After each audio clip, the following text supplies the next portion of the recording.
Hare Krishna, welcome to Deepa's blog.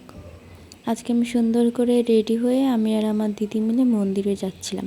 আজকে খুব special একটা দিন। আজকের দিনে ভগবান প্রথম গোচারণে গিয়েছিল। আজকে হলো গোপাষ্টমী, তো প্রথমেই গিয়ে প্রসাদ পেয়ে নিলাম, কারণ পেট শান্তি থাকলে জগৎ শান্তি কথা আছে না। তো আমরা মন্দিরে চলে যাব। তো আজকে যেহেতু গো পূজা হয়েছিল, তার জন্য গোমাতা এখানে নিয়ে আসা হয়েছিল অনেক। আর আজকে দেখো কত সুন্দর করে গোমাতাকে সাজানো হয়েছিল। এখানে গোমাতার গায়ে ময়ূর আঁকা হয়েছিল। আর আমরা গোমাতাকে প্রণাম করে তারপরে মন্দিরে যাব ভগবানকে দর্শন করতে। সকাল সকাল কিন্তু গোমাতার দর্শন খুব সৌভাগ্যের ব্যাপার, তো তোমরা দর্শন করে নাও। তারপরে মন্দিরে ভগবানকে দেখাবো একের পর এক। ভগবানকে কিন্তু আজকে খুব সুন্দর সাজানো হয়েছে, তো তোমরা দর্শন করতে থাকো।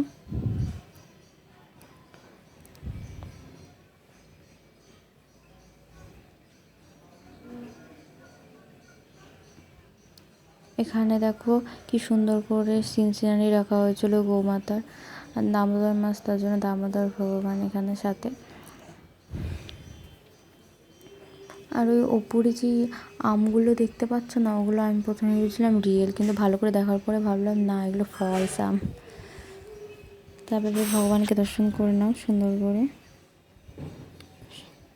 তোমরা একটা জিনিস লক্ষ্য করেছো, আজকে কিন্তু ভগবান এর মানে রাধারানী সবার চরণ, সখীদের চরণ দর্শন করা যাচ্ছে। আজকে একটা দিন যে এই দিন হলো ভগবানের চরণ দর্শন দেয়।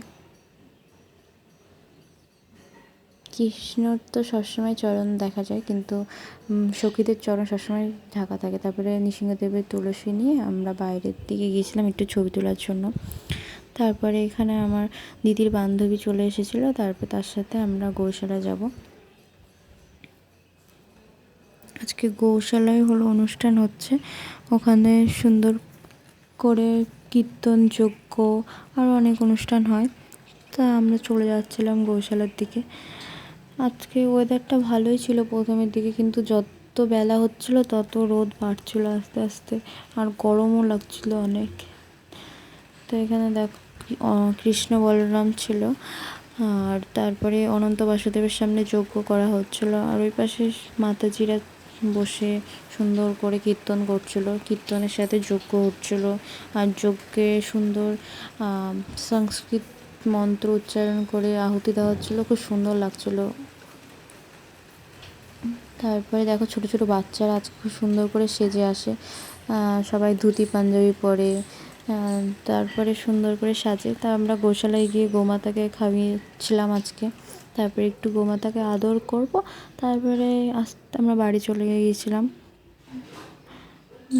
আর আমাদের যাই এক অবস্থায়, আসি এক অবস্থায়। ঠিক আছে, টাটা, হরে কৃষ্ণা। আবার দেখা হবে পরের ব্লগে।